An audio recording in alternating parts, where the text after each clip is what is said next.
हाँ जी, नमस्कार, राधे राधे, जय श्री कृष्ण। कैसे हैं सब लोग? बढ़िया, मजे में, आनंद में। चलिए, ईश्वर आप सबको हमेशा आनंद में रखे, खूब मजे में रखे, खूब स्वाध्याय, खूब अध्ययन, खूब मेहनत करते रहें। दोस्तों, हम बात कर रहे थे दिल्ली सल्तनत की और उसमें गुलाम वंश की बात कर रहे थे। इल्तुतमिश के बारे में हमने सारी की सारी बातें कर ली, किस प्रकार से इल्तुतमिश की मृत्यु हो जाती है बामियान अभियान के ऊपर जाते हुए। तो इल्तुतमिश की जब मृत्यु हो जाती है तो इल्तुतमिश की मृत्यु के बाद में इल्तुतमिश का एक पुत्र जिसका नाम था रुकनुद्दीन फिरोज, क्या नाम था? रुकनुद्दीन फिरोज। अमीर वर्ग के जो लोग थे, इन अमीर वर्ग के लोगों ने रुकनुद्दीन फिरोज को सुल्तान बनाया, शासक बना दिया। अयोग्य व्यक्ति था। कैसा? अयोग्य व्यक्ति था, नितांत अयोग्य, अयोग्य भी नहीं, नितांत अयोग्य व्यक्ति था। और देखिएगा, अब चीजें समझिएगा। हमने बात की, एक तो इल्तुतमिश का एक पुत्र जिसके बारे में हम बात कर चुके, नासिरुद्दीन महमूद, है ना, सुल्तानगढ़ी का मकबरा, उसके बारे में हम लोग चर्चा कर चुके। ये जो इल्तुतमिश है, इस इल्तुतमिश का एक पुत्र और है जिसका नाम है रुकनुद्दीन फिरोज। रुकनुद्दीन, क्या नाम है बेटा? रुकनुद्दीन फिरोज। क्या नाम है? रुकनुद्दीन फिरोज। इस इल्तुतमिश की पत्नी है जिसका नाम है शाह तुर्कान। क्या नाम है? शाह तुर्कान। यह है पत्नी, यह है पति। पति बोले तो कौन? इल्तुतमिश। समझना इस चीज को। और इसका नाम क्या है? शाह तुर्कान। क्या नाम है? शाह तुर्कान। एक नंबर की तानाशाह महिला थी। चूंकि इल्तुतमिश ने ग्वालियर युद्ध के बाद में चांदी के टंके के ऊपर अपनी पुत्री रजिया सुल्ताना का नाम उत्कीर्ण करवाया, पहली बात। और दूसरी चीज, मरने से पहले उसने अपनी पुत्री रजिया सुल्ताना को उत्तराधिकारी घोषित कर दिया था। महिला थी रजिया सुल्ताना, इसलिए अमीर वर्ग को यह चीज ज्यादा पसंद आई नहीं। इल्तुतमिश की मृत्यु के बाद में रुकनुद्दीन फिरोज को अमीर वर्ग ने शासक बना दिया, परंतु वास्तविक शक्तियां जो थी वो रुकनुद्दीन की वास्तविक शक्तियां किसमें? शाह तुर्कान। और शाह तुर्कान इसकी क्या थी? माता श्री थी, जो कि इल्तुतमिश की पत्नी थी, तानाशाह महिला थी। क्या थी? तानाशाह महिला थी, बहुत खतरनाक वाली महिला थी। इस रुकनुद्दीन फिरोज की तो बातें चलती नहीं थी।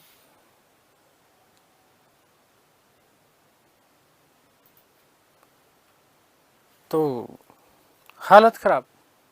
लेकिन कुछ ही समय बाद में आगे चल करके ये जैसे कैसे, क्योंकि शासन की सारी सत्ता जो थी वो बागडोर जो थी वो किसके हाथ में थी? शायद शाह तुर्कान के हाथ में थी। शाह तुर्कान के हाथों में थी। और शाह तुर्कान के हाथों में थी तो कुछ, क्योंकि ये तानाशाह महिलाएं थी, हालत खराब थी। जनता के ऊपर भी बहुत सारी चीजें अनावश्यक रूप से थोप दी गई थी। रजिया सुल्तान भी, क्योंकि पिताश्री ने जब उनको अपना उत्तराधिकारी घोषित कर दिया था तो उसके भी मन में यह था कि कहीं ना कहीं शासक तो मुझे ही बनना चाहिए। तो इसलिए ऐसा कहा जाता है, एक दिन की बात है, रजिया ने शुक्रवार जुम्मा जिसको बोलते हैं जुम्मा, है ना, जुम्मे की नमाज के दौरान लाल वस्त्र पहने और लाल वस्त्र पहन करके लोगों से शाह तुर्कान व उसके भाई रुकनुद्दीन फिरोज के खिलाफ जो है सहायता मांगी। लाल वस्त्र पहनने का मतलब ये था कि देखिएगा, इल्तुतमिश के शासनकाल के दौरान एक चीज प्रचलित थी। पहली चीज तो मैंने आपको कहा कि बर्नी कहता है कि साहब इल्तुतमिश ने अपने महल के आगे 2 शेर लगा रखे थे और शेर की मूर्तियों में गले में उनके घंटी बांध रखी थी जंजीर के माध्यम से। जो कुछ आकर के उस घंटी को हिला देता उसे तुरंत प्रभाव से क्या मिलता था बेटा जी? उसे उसकी जो है जो भी समस्याएं थी उस समस्याओं से उसका निराकरण कर दिया जाता था। दूसरा चीज क्या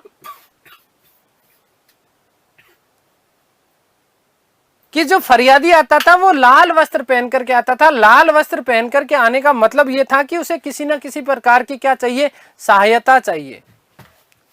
तो इसलिए शुक्रवार के दिन, जुम्मे का जो दिन होता है, इसी दिन रजिया सुल्ताना ने लाल वस्त्र पहने, और लाल वस्त्र पहने तो जनता अपने आप समझ गई कि रजिया सुल्ताना को क्या चाहिए, हमारी सहायता चाहिए।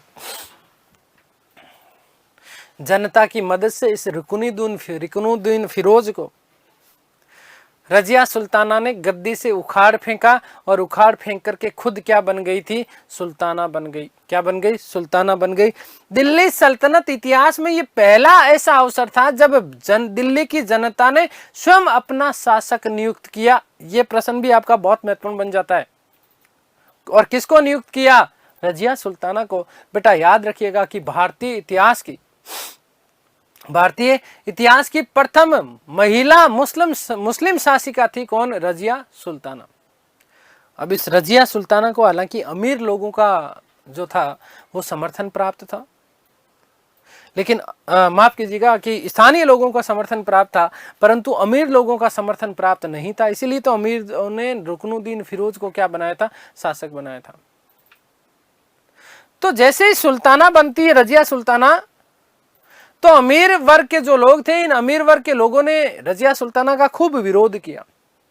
और इस अमीर वर्ग के साथ में बदायूं, बोले तो उत्तर प्रदेश और लाहौर के जो गवर्नर थे वो भी इस अमीर वर्ग के साथ में शामिल थे।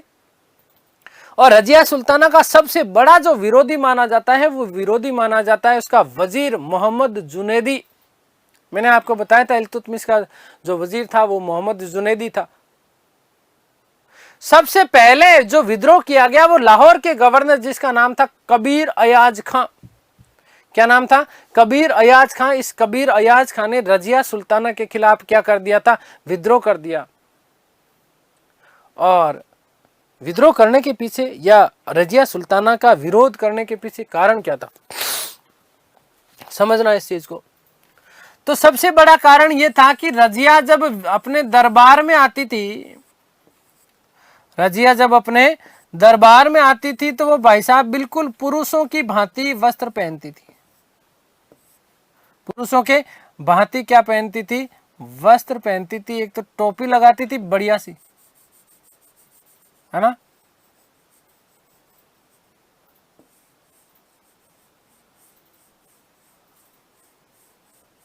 क्या लगाती थी, टोपी लगाती थी, है ना। कुबा बोलते हैं कोट को, कुबा और कुले, टोपी पहन करके दरबार में आती थी। और ये सारा का सारा कार्य, है ना, बढ़िया सा कोट भी पहनती थी, बढ़िया सा कोट पहनती थी और टोपी पहन करके दरबार में आती थी कौन, रजिया सुल्ताना। और ये चीज इस्लाम के अमीर वर्ग को समझ में नहीं आया, क्योंकि ये कुबा और जो है कोहना, कुला, है ना, मतलब कोट और टोपी पहनना इस्लाम धर्म के विरुद्ध था। और ये चीज उनको पसंद नहीं आई। और इसीलिए इसी समय, रजिया के समय, दोस्तों याद रखिएगा कि तुर्क और अमीर जो वर्ग था, इन दोनों वर्गों के मध्य संघर्ष प्रारंभ होता है। और ये संघर्ष आगे चल करके बलबन जब शासक बनेगा तो बलबन के शासनकाल तक ये संघर्ष चलता रहा।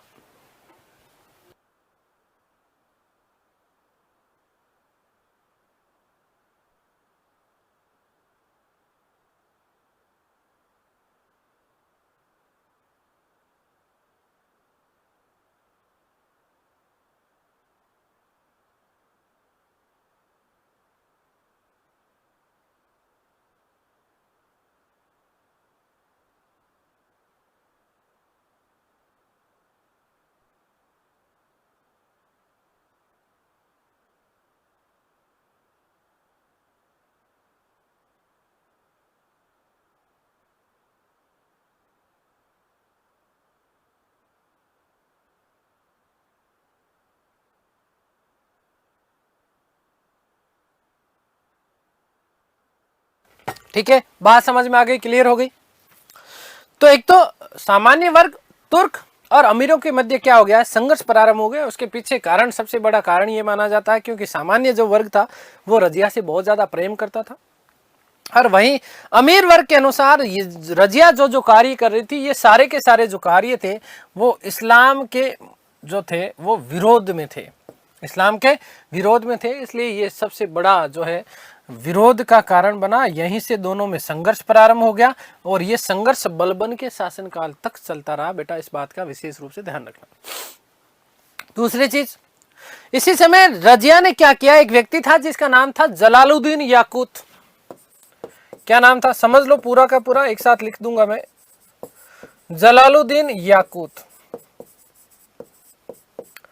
रजिया ने इस जलालुद्दीन याकूत को अपनी अश्वशाला का प्रधान नियुक्त किया और इसे उपाधि दी अमीर ए आखूर।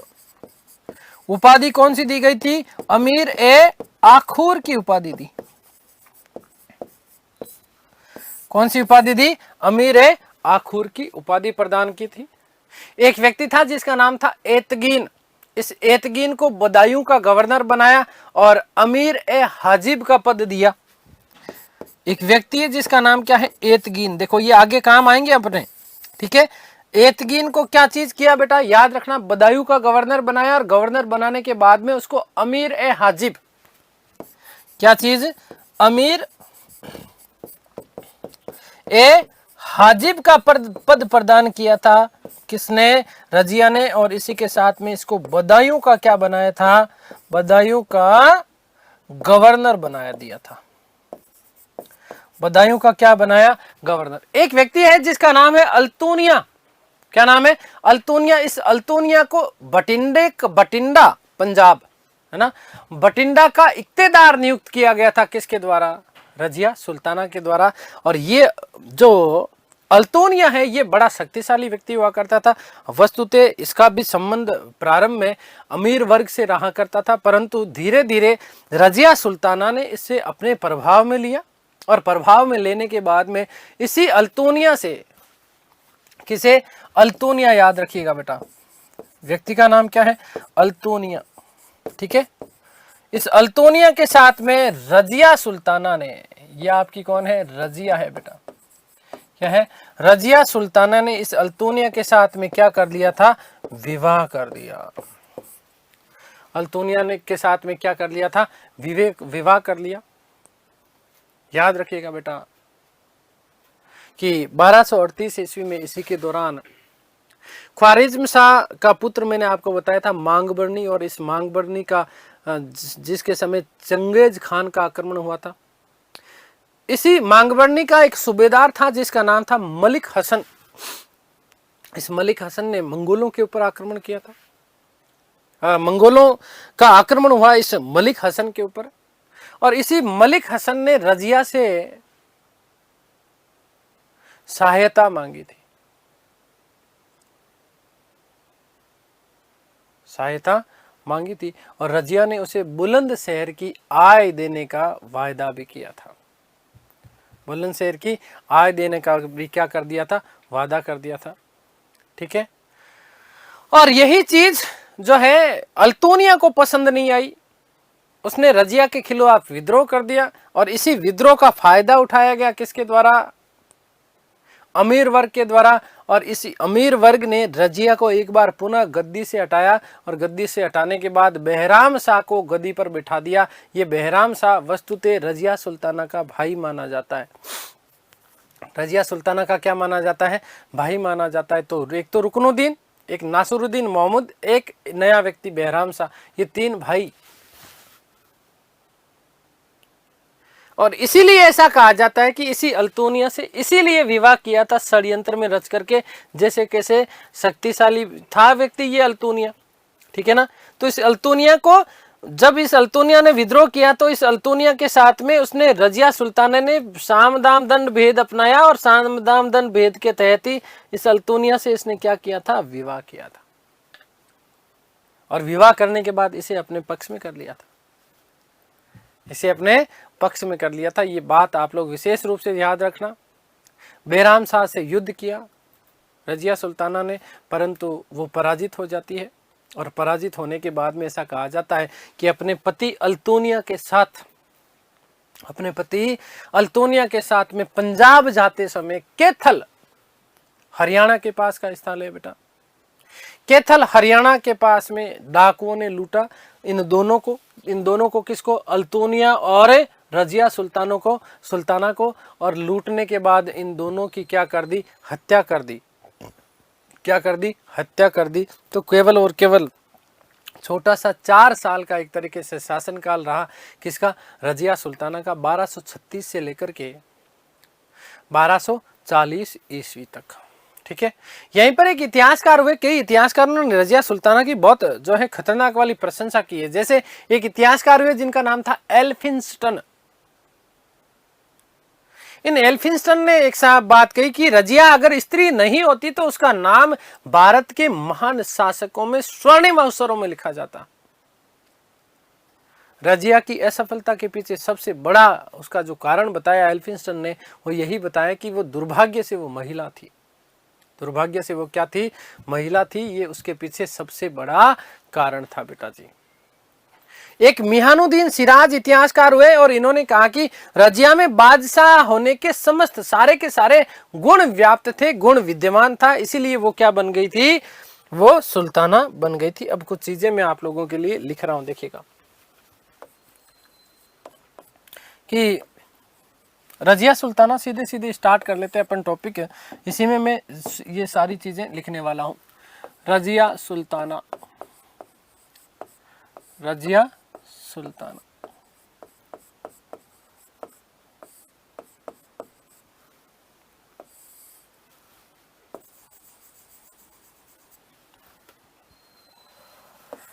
बारह सौ 36 ईस्वी से लेकर के 1240 ईस्वी तक का शासनकाल है इसका।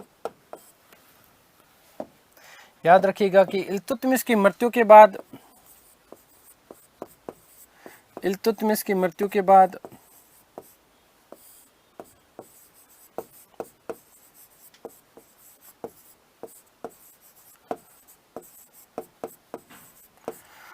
अमीर वर्ग ने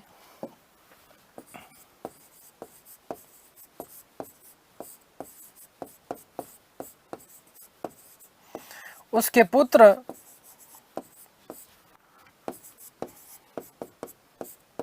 रुकनुद्दीन फिरोज को शासक बनाया।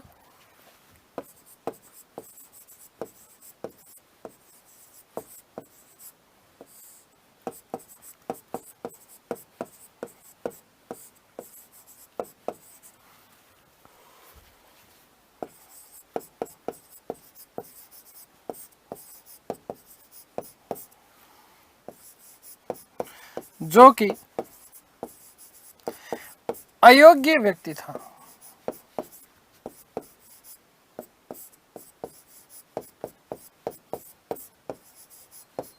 ठीक है,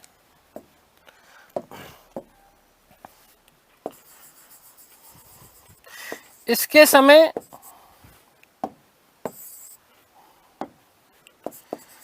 फिरोज के समय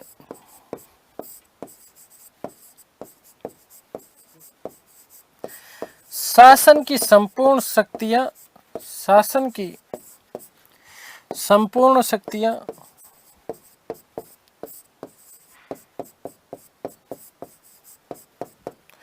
उसकी माता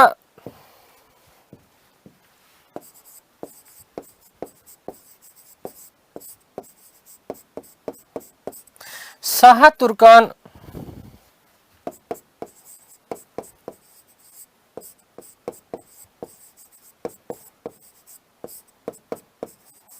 के हाथों में थी।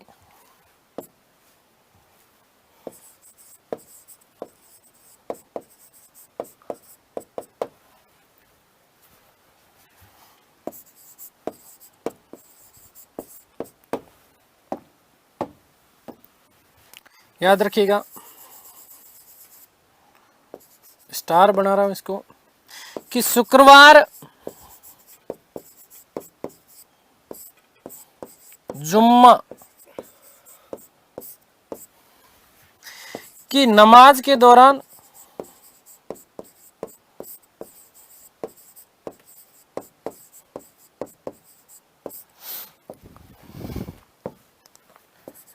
रजिया ने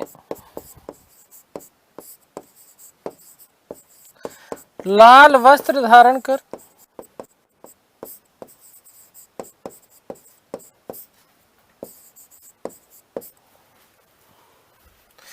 जनता से सहायता मांगी।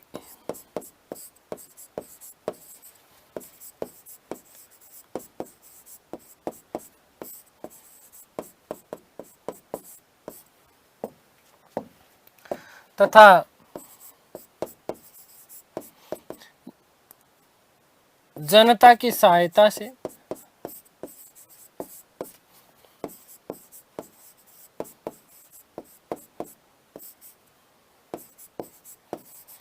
फिरोज को गद्दी से हटा।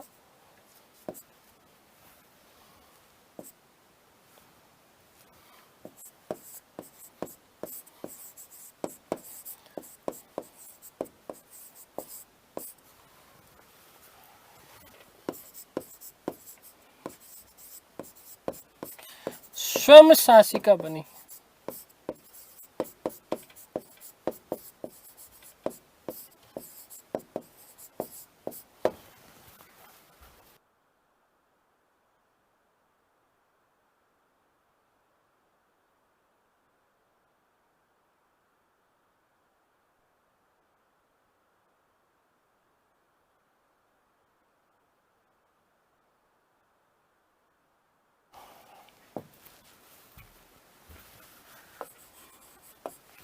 दिल्ली सल्तनत में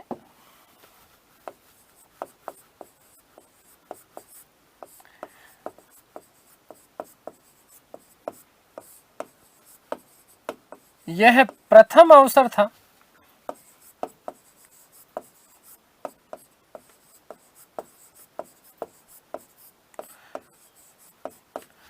जब दिल्ली की जनता ने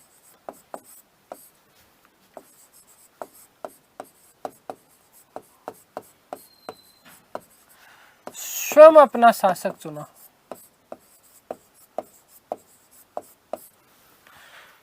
अभी जो राजस्थान पुलिस का जो पेपर हुआ था उसमें शासनकाल का समय पूछ लिया था रजिया सुल्ताना का, ठीक है।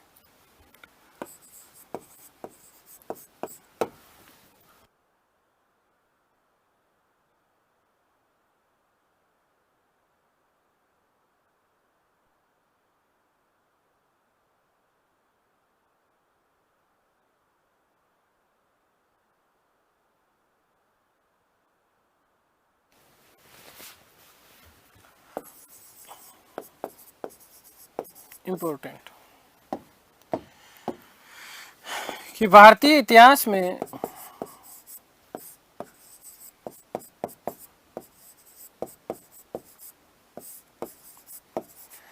रजिया सुल्ताना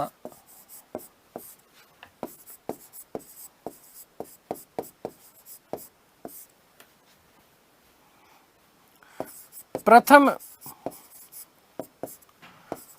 मुस्लिम महिला शासिका थी।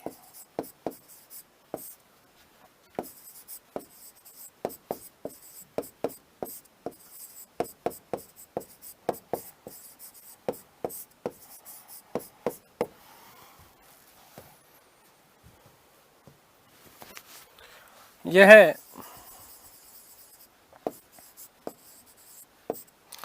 गद्दी पर बैठते समय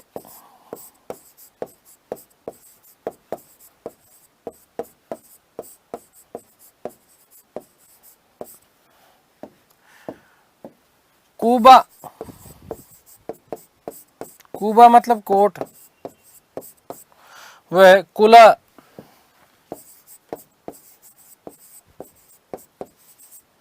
मतलब टोपी धारण करती थी।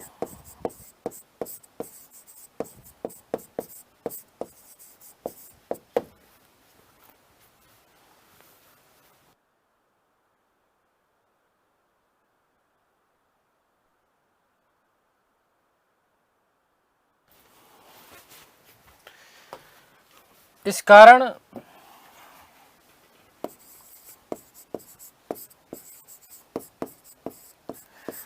अमीर वर्ग ने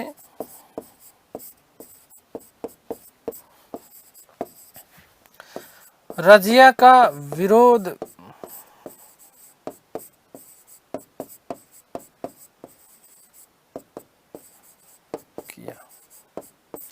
ठीक है, आगे बात समझ क्लियर है ना बेटा। याद रखना कि सबसे बड़ा जो विरोधी था वो इसी का वजीर हुआ करता था, जिसका नाम था मोहम्मद जुनैदी। कौन था? मोहम्मद जुनैदी। सामान्य वर्ग और अमीर वर्ग, सामान्य तुर्क और अमीर वर्ग के मध्य यहीं से एक तरीके से क्या होता है, संघर्ष प्रारंभ होता है। ठीक है, सबसे पहला विद्रोह जो इसके विरुद्ध किया गया था, मैंने आपको बताया, लाहौर के गवर्नर जिसका नाम था कबीर अयाज खां।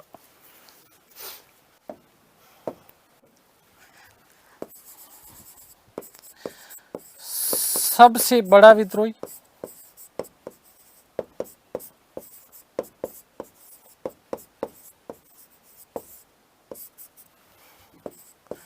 वजीर मोहम्मद जुनैदी।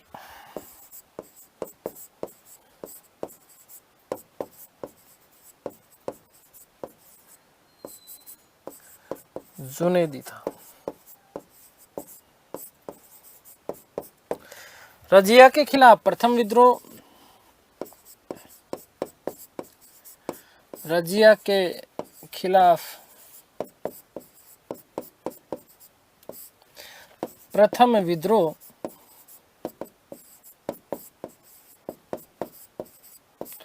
लाहौर के गवर्नर कबीर अयाज खान ने किया। लाहौर के गवर्नर कबीर अयाज खान ने किया।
प्रारंभ हुआ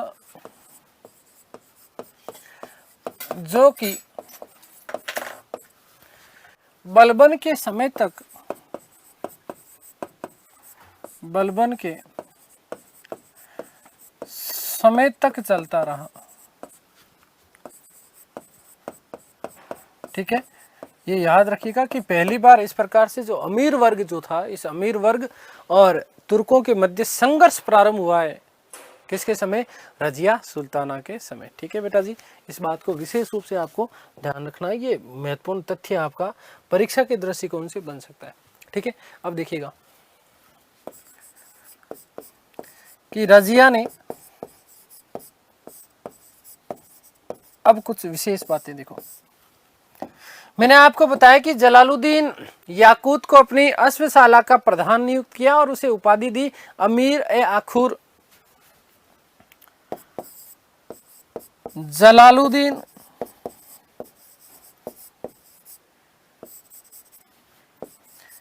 याकूत को अपनी अश्वशाला, अपनी अश्वशाला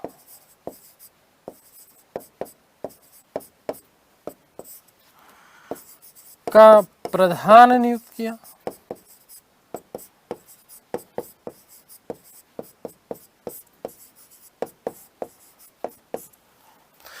तथा उसे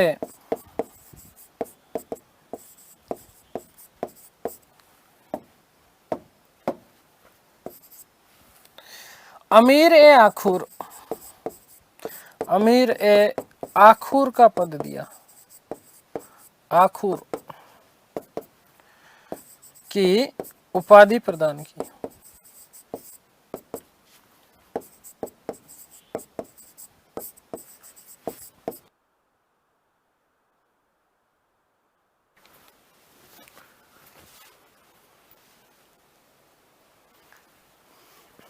नंबर 2, एतगीन को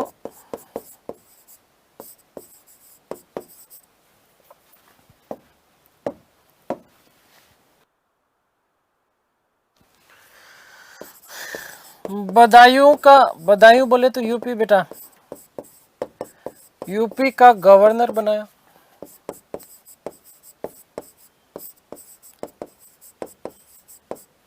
तथा अमीर ए हाजिब का पद दिया, अमीर ए हाजिब की उपाधि दी। अमीर ए हाजिब की उपाधि प्रदान की।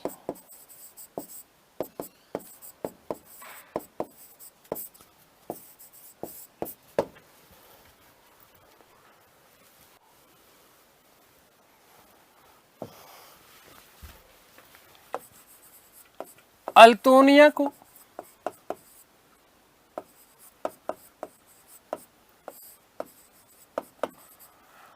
बठिंडा का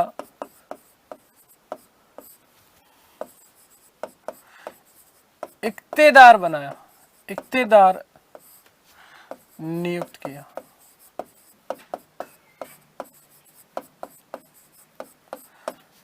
तथा बाद में इसी के साथ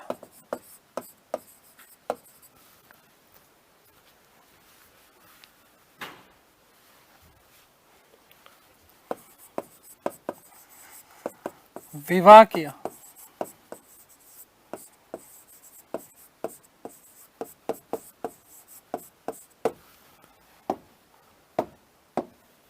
नोट,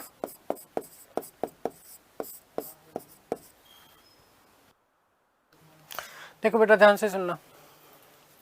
मैंने कहा कि 1238 ईस्वी में मंगबरनी का सूबेदार था जिसका नाम था मंगबरनी, वही जो ख्वारिज्म शाह का पुत्र हुआ करता था गजनी, ठीक है, उसका सूबेदार था जिसका नाम था मलिक हसन। इस मलिक हसन के समय मंगोलों ने आक्रमण किया एक बार पुनः गजनी के ऊपर।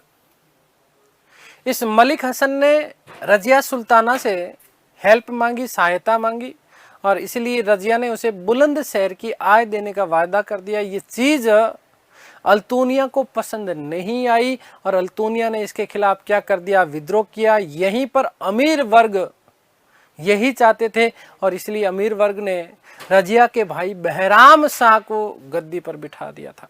ठीक है, तो देखिएगा नोट लगा के लिख रहा हूं इस बात को कि 1238 ईस्वी में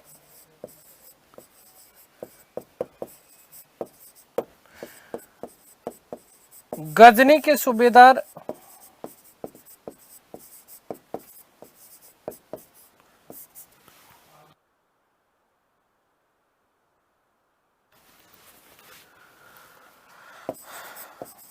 मलिक हसन पर मंगोलों का आक्रमण हुआ।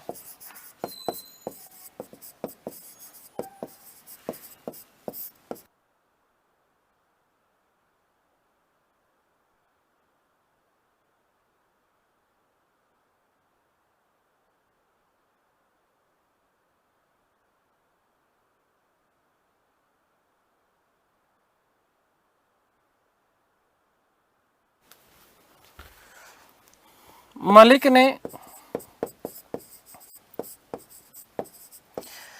रजिया से सहायता मांगी।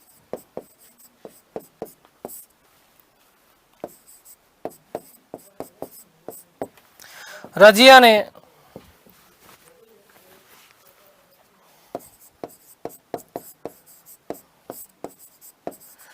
बुलंदशहर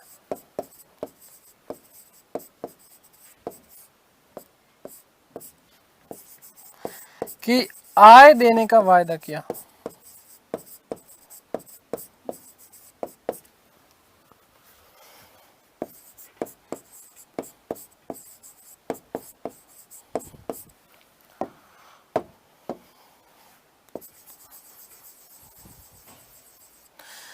अल्तोनिया ने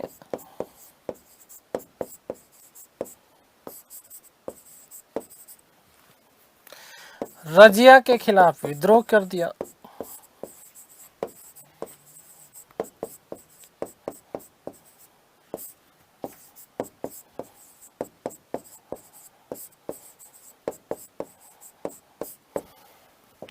रजिया सुल्ताना ने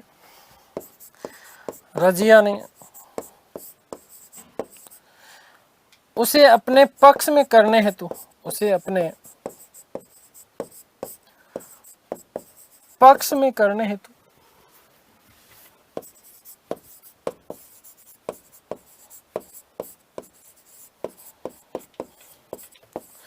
विवाह कर लिया।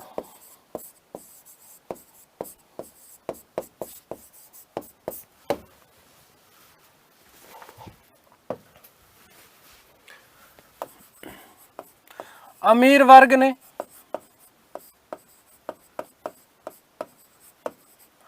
रजिया के भाई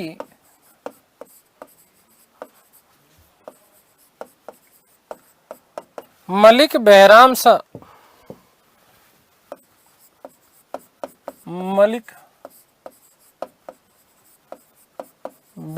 शाह को सुल्तान बना दिया।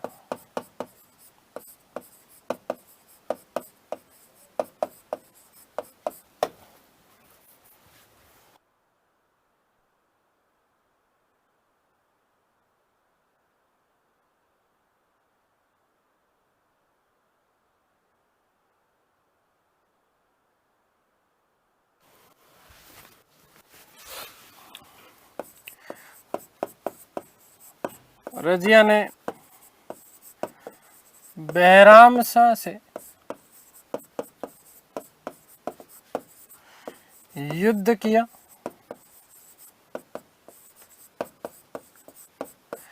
परंतु पराजित हुई।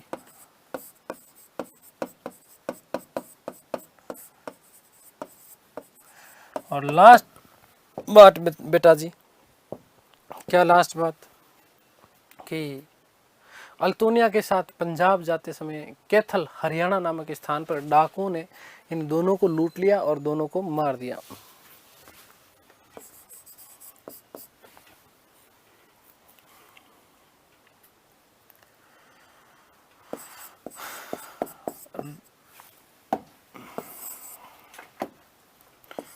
अल्तोनिया के साथ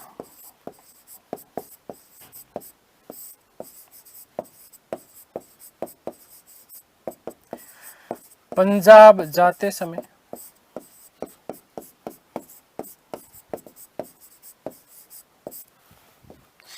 कैथल हरियाणा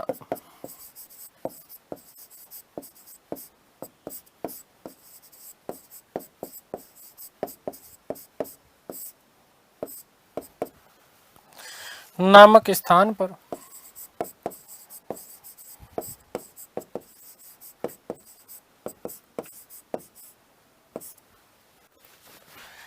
इन दोनों को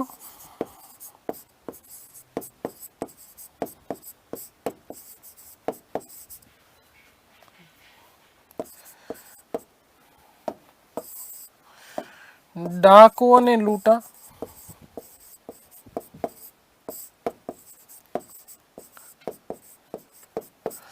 वे हत्या कर दी।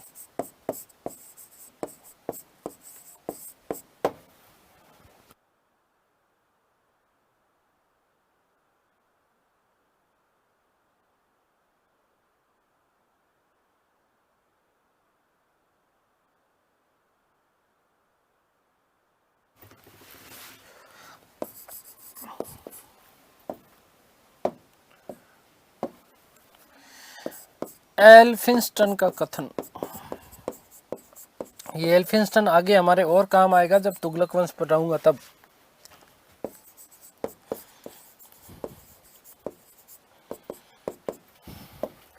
कि रजिया अगर महिला नहीं होती, रजिया अगर महिला नहीं होती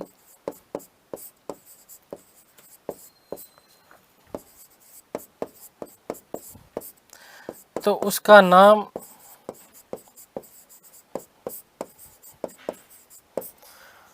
भारत के महान शासकों में होता।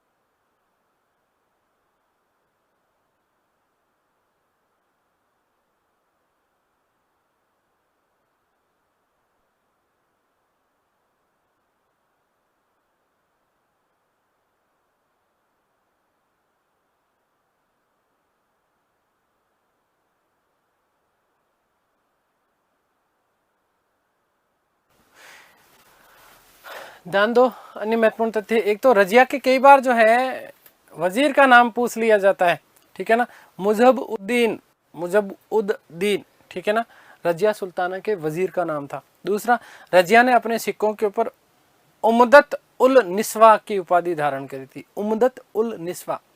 और याद रखिएगा कि बलबन को रजिया ने अमीर ए शिकार का पद प्रदान किया था, अमीर ए शिकार। तो याद रखिएगा कि रजिया के वजीर का नाम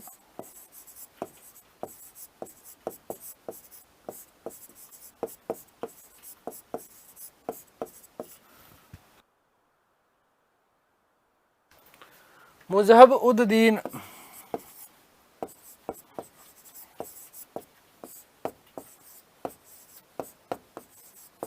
दीन था।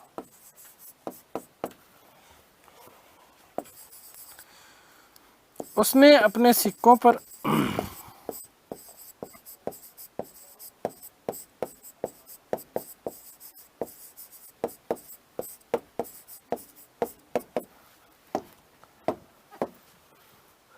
उम्दत उल निस्वा, उम्दत उल निस्वा की उपाधि प्राप्त की, निस्वा की उपाधि ली, उपाधि धारण की। और याद रखिएगा कि रजिया ने बलबन को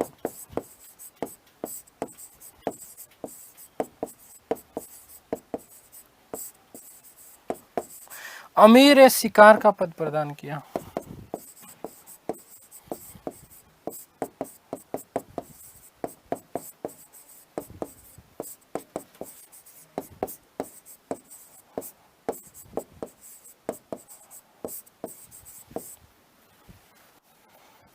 अमीर ए शिकार की उपाधि, ठीक है ना, यह पद एक ही बात है, ठीक है।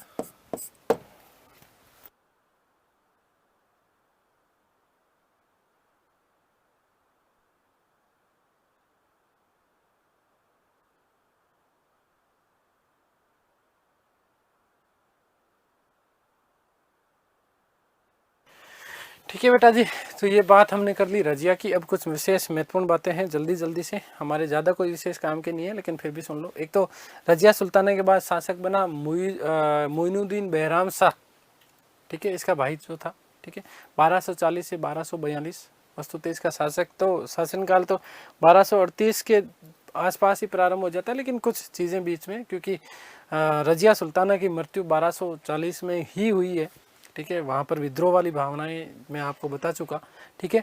तो बहराम शाह का शासनकाल 1240 से 1242 केवल 2 साल का शासनकाल था, अयोग्य शासक था। लेकिन इसने अपने शासनकाल के दौरान कुछ नए पद सर्जित किए थे, जैसे नायब ए मुमलकात, ठीक है, नायब ए मुमलकात क्या होता था? सुल्तान के बाद सबसे शक्तिशाली पद था, जिसे कहा जाता था नायब ए मुमलकात, ठीक है। और दिल्ली सल्तनत का प्रथम नायब बना था एतगीन, ठीक है।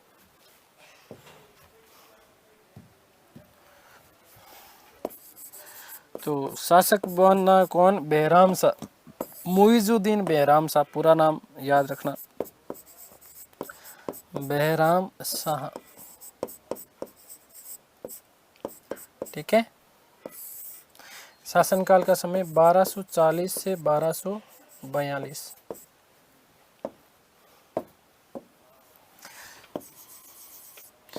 एक नया पद नायब ए मुमलकात, नायब ए मुमलकात सृजित किया, सृजित, ठीक है। याद रखना क्या था, सारी की सारी शक्तियां एक तरीके से सुल्तान के बाद सबसे शक्तिशाली पद था ये। सुल्तान के बाद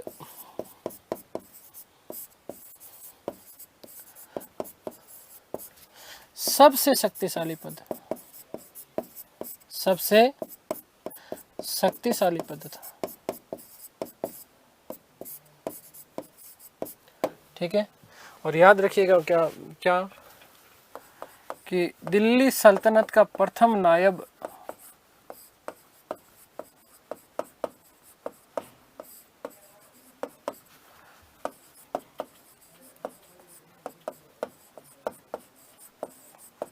कौन बना? एतगीन।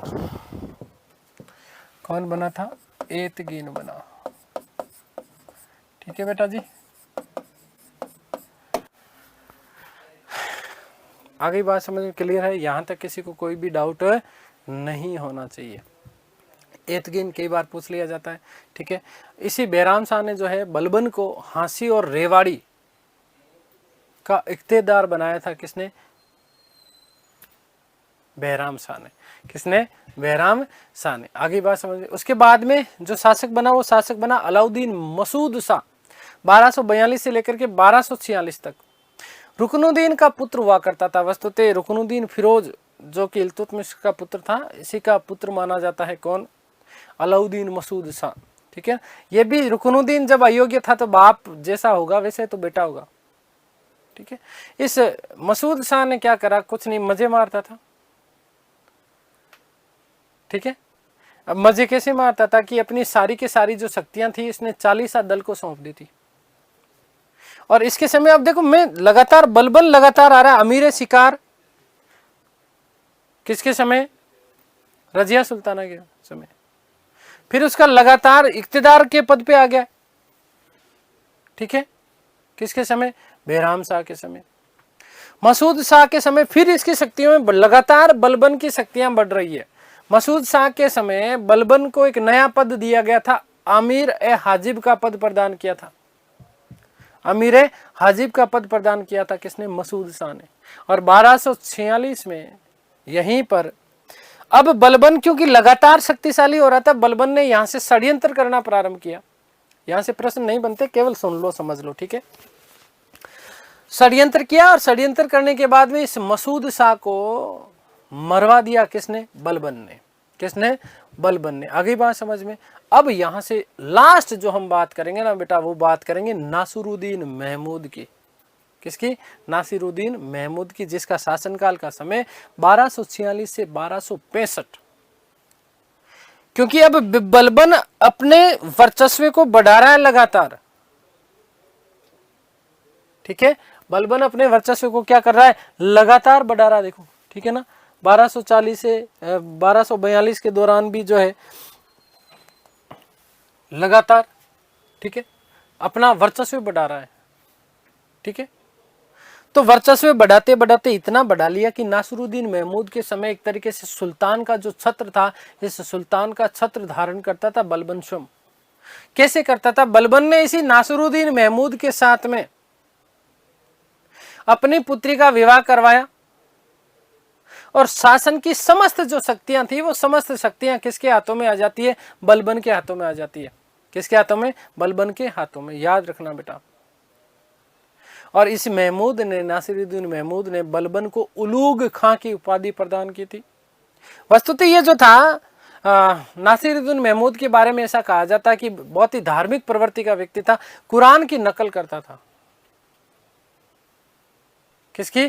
कुरान की नकल करता था, खुद कुछ करता नहीं था। तो नायाब मुमलकात, जो कि सुल्तान के बाद सबसे शक्तिशाली पद हुआ करता था, ये नायाब मुमलकात का पद जो है नासिरुद्दीन महमूद के समय किसके पास में आ गया था? बलबन के पास में। तो सारी की सारी जो शक्तियां थी, जो सारी की सारी जो पावर्स थी, वो किसके हाथ में आ गई थी? बेटा याद रखना कि नासिरुद्दीन, सॉरी माफ कीजिएगा, कि बलबन के हाथों में आ गई थी। ठीक है। नासिरुद्दीन महमूद को दरवेश राजा कहा जाता है। साधारण जीवन यापन करता था। क्या? साधारण जीवन यापन करता था। ऐसा कहा जाता है कि इसके बारे में ये जो है टोपी बना करके जीवन जीता था। 1265 में महमूद की क्या हो जाती है? मृत्यु हो जाती है, और यहीं से बलबन के हाथ में सारी की सारी शक्ति, पावर आ जाते हैं। ठीक है, आगे बात समझ में क्लियर है? तो ये चीज़ ध्यान रखिएगा कि किस प्रकार से बलबन की शक्ति लगातार बढ़ती रही, और बढ़कर के किस प्रकार से जो है इसने अपना एक तरीके से सुल्तान बनने तक का इसने सफर जो है किया है।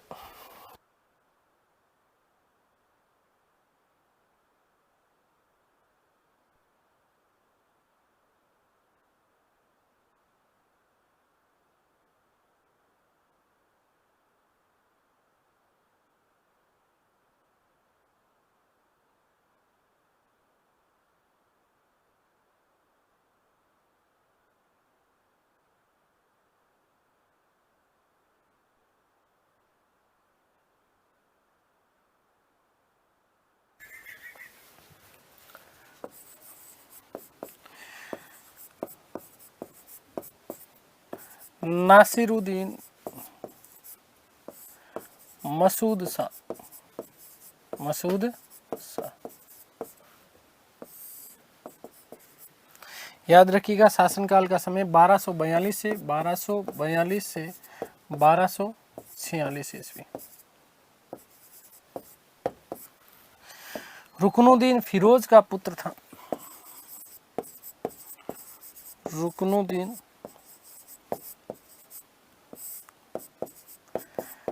फिरोज का पुत्र था।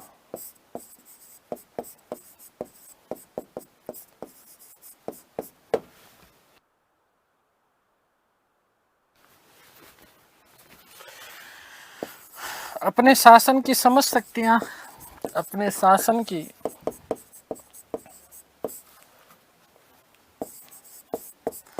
समस्त शक्तियां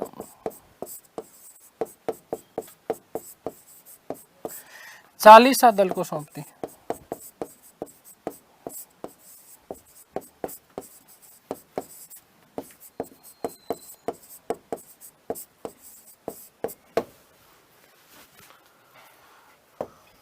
बलबन को अमीर हाजिब का पद प्रदान किया।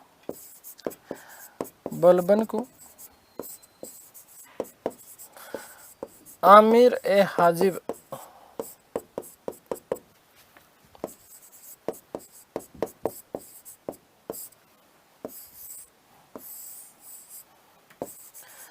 का पद प्रदान किया।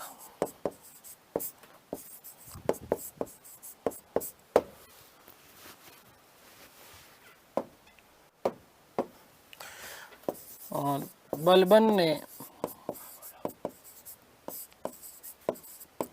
1246 ईस्वी में षड्यंत्र रच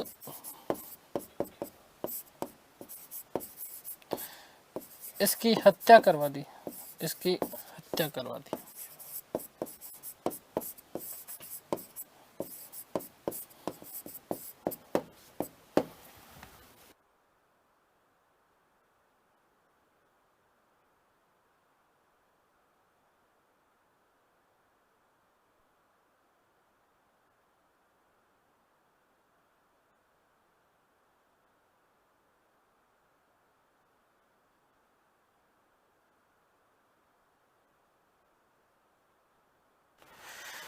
बेटा माफ करना, अलाउद्दीन मसूद शाह है ना, नासिरुद्दीन नहीं, अलाउद्दीन मसूद शाह।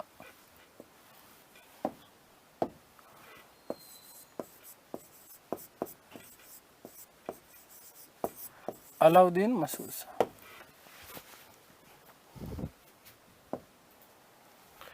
नेक्स्ट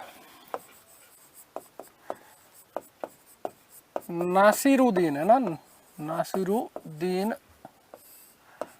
महमूद।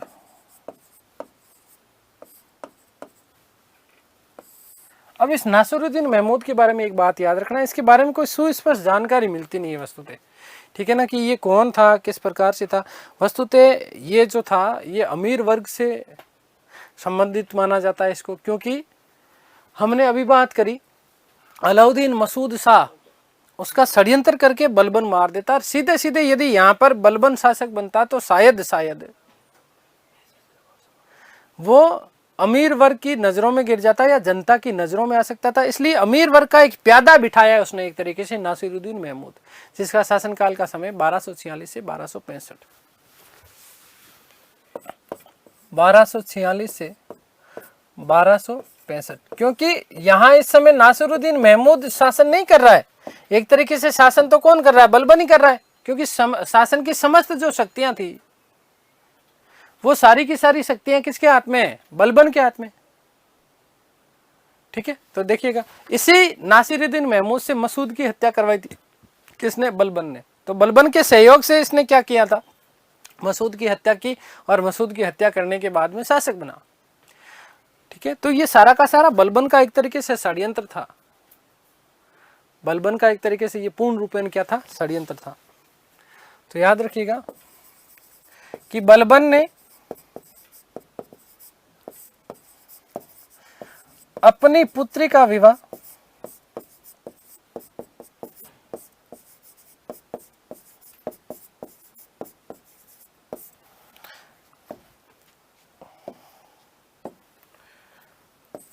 महमूद के साथ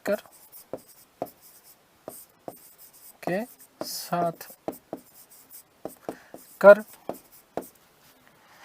शासन की समस्त शक्तियां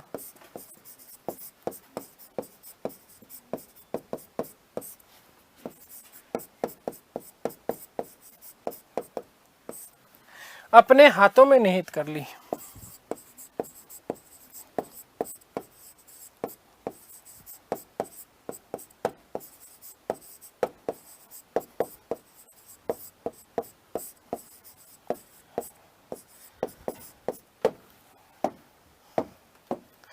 नासिरुद्दीन महमूद ने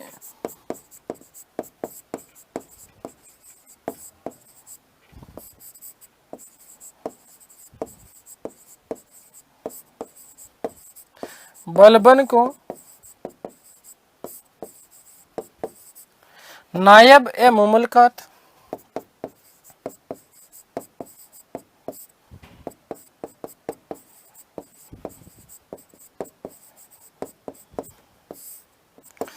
का पद तथा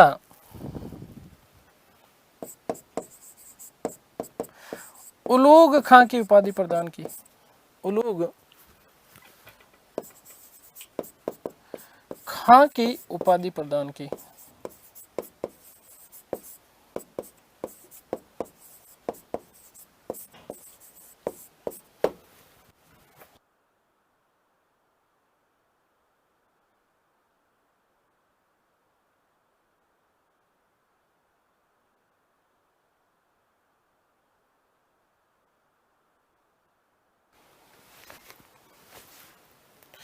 याद रखिएगा कि महमूद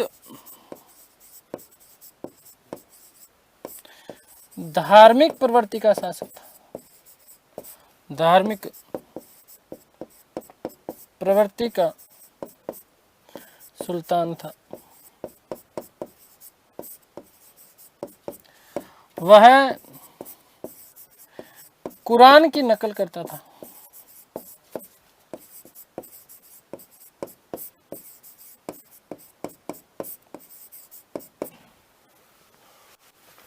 महमूद को शाही दरवेश,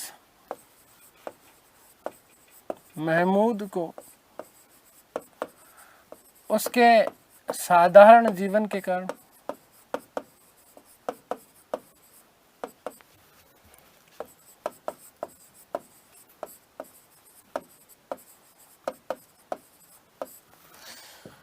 शाही या दरवेश राजा, ठीक है, दरवेश राजा कहा जाता है।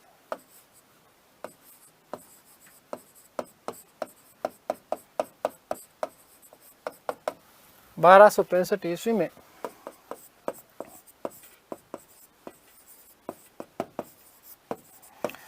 महमूद की मृत्यु के साथ ही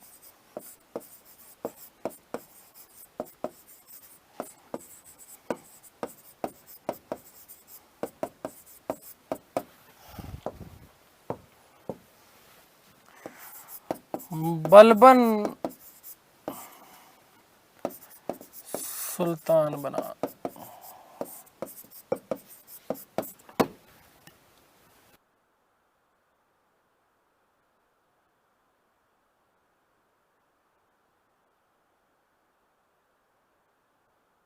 ठीक है, अगली बात समझ।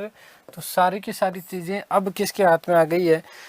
बलबन के हाथों में आ गई। एक तरीके से गुलाम जो वंश है ये इसकी अगी चीजें चल रही है, क्योंकि बलबन स्वयं अभी गुलाम है। गुलामों के द्वारा शासन संचालित किया गया था, इसीलिए ये जो पूरा का पूरा राजवंश है वो गुलाम वंश के नाम से जाना जाता है बेटा। अगली हमारी जो क्लास होगी उसमें हम बात करेंगे बलबन की, ठीक है। उसी के साथ गुलाम वंश वाला चीज़ें आपकी हो जाएगी समाप्त। उसके बाद हम करेंगे खिलजी वंश की बात, ठीक है।